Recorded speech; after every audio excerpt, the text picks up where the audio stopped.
Hello there, ninth graders. This is Teacher Krishna, and welcome to our biology class for week number 17. Just like always, thank you for coming and, of course, for completing all of the assignments that you will have today. Before we start, just like always, get your physical or digital book, enter to the Google Classroom, download the Word document, save it on your biology folder, just like it is specified right below. And as we move, remember to take notes on your Word document. That is extremely important so you can keep track of the most important things from there. Just like always, we have to start with our ending mind. And today we're going to have the review and assessment for pages 125 to 127. The ending mind is the following. Students will be able to review key concepts and terms from chapter number 4. Alright, so we are going to be completing the first questions and the review and assessment.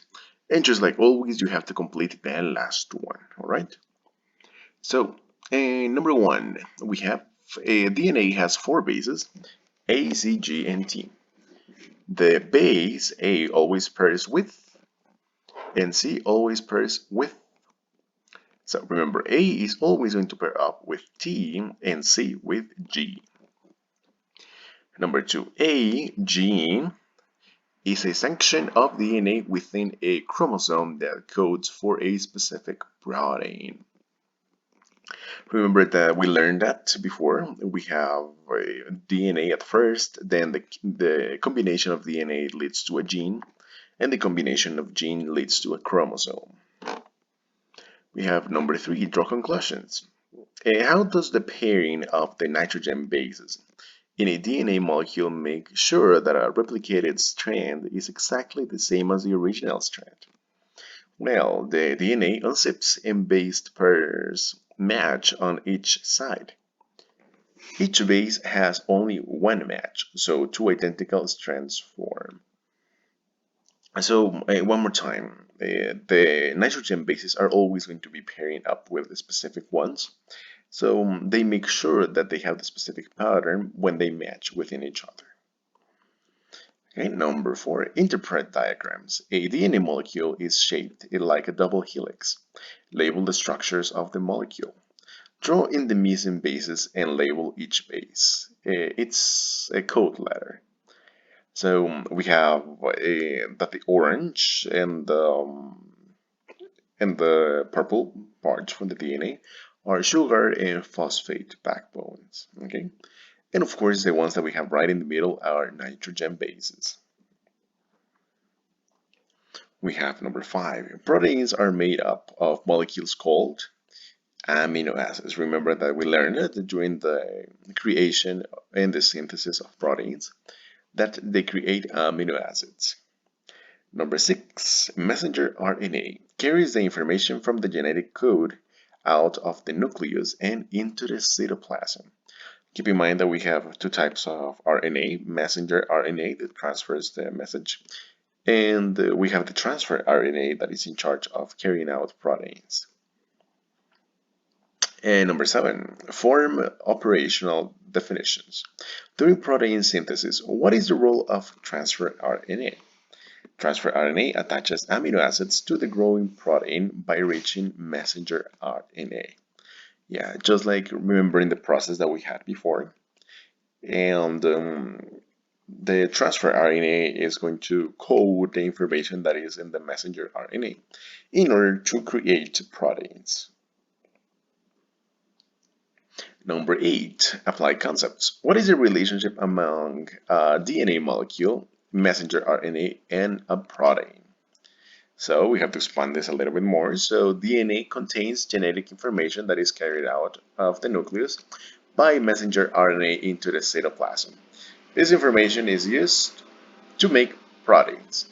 That is the way they are connected. Remember that the messenger RNA copies the information from the DNA in the nucleus. It takes them to the cytoplasm, and then in combination with the transfer RNA, they synthesize proteins. Number 9, write about it. Scientists can insert a gene for green fluorescent protein, or GFP, which comes from jellyfish into another organism such as a flatworm. Explain the process that will then result in the flatworm producing GFP. So the flatworm DNA will have a gene that codes for GFP.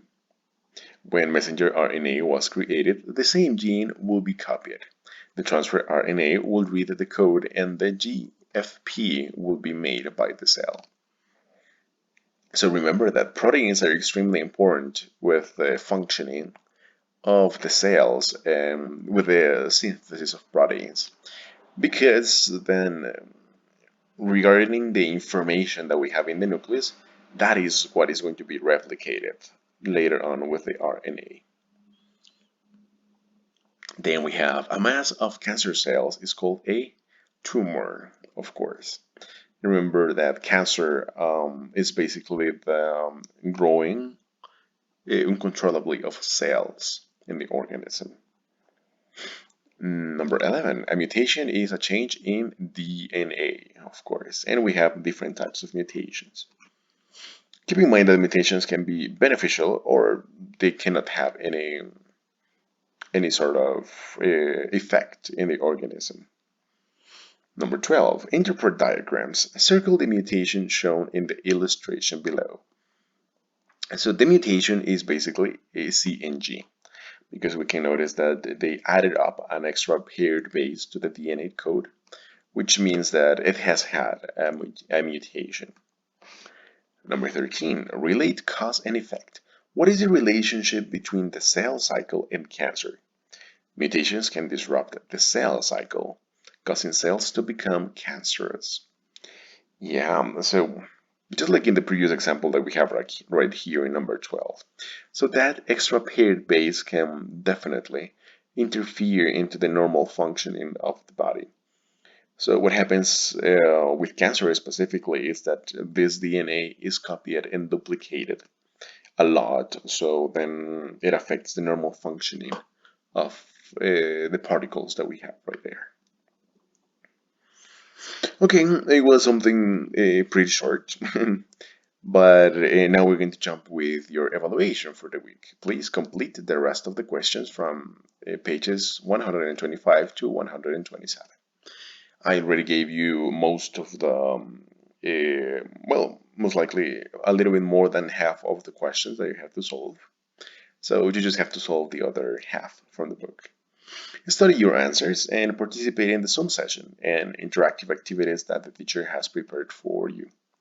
Good luck. So, just like I gave you a spoiler, we're going to have some special activities today during Zoom.